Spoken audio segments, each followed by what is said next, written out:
Line Arabian dates. இப்போ அது line லயனா டே.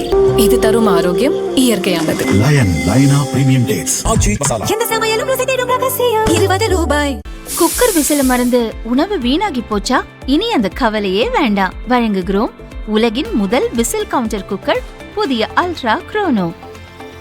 Ultra என்றால் ஆரோக்கியம்.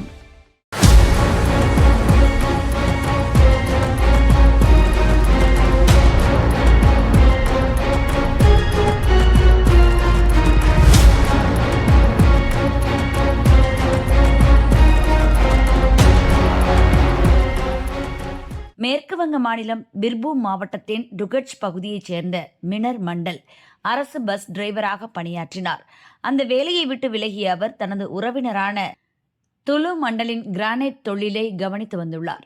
இந்த நிலையில் சட்டவிரோத மணல் கடத்தல் மற்றும் சுரங்க நடவடிக்கைகள் தொடர்பான விசாரணையில் மினர் மண்டலின் அபார்ட்மெண்டில் போலீசார் அதிரடி சோதனை நடத்தினர். இந்த சோதனையில் 35 பைகளில் கட்டுக்கட்டாக பதுக்கி வைக்கப்பட்டிருந்த 29 கோடி ரூபாய் பணம் சிக்கியது. மேலும் 15 கிலோ தங்கக்கட்டிகள் மற்றும் பணம் எண்ணும் இயந்திரம் ஆகியவையும் சிக்கியதால் போலீசார் அதிர்ச்சி அடைந்தனர். புதன்கிழமை காலை தொடங்கிய சோதனை நள்ளிரவை கடந்தும் நீடித்தது. கைப்பற்றப்பட்ட பணத்தை எண்ணும் பணி முடிய பல மணி நேரம் ஆனதாக போலீசார் கூறினர். சோதனை நிறைவடைந்த பின்னர் மினர் மண்டலை போலீசார் கைது செய்தனர்.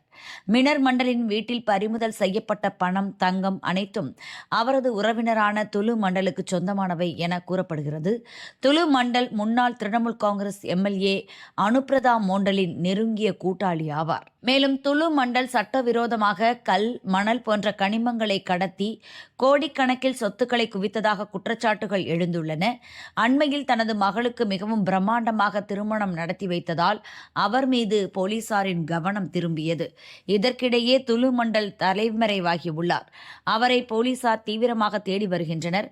முன்னாள் அரசு பஸ் டிரைவரின் வீட்டிலிருந்து 29 கோடி ரூபாயும் 15 கிலோ தங்கமும் பறிமுதல் செய்யப்பட்ட சம்பவம் மேற்கு வங்கத்தில் பெரும் பரபரப்பை ஏற்படுத்தியுள்ளது.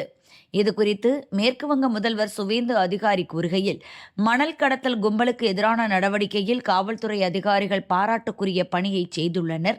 ஊழலுக்கு எதிரான பூஜ்ய சகிப்புத்தன்மை கொள்கையை அடிப்படையாக கொண்டு நடவடிக்கைகள் தொடர்ந்து மேற்கொள்ளப்படும். பொது வளங்களை சுரண்டி அரசியல் செல்வாக்கின் மூலம் சொத்துக்களை குவித்த எவரும் சட்டத்தின் பிடியிலிருந்து தப்ப முடியாது.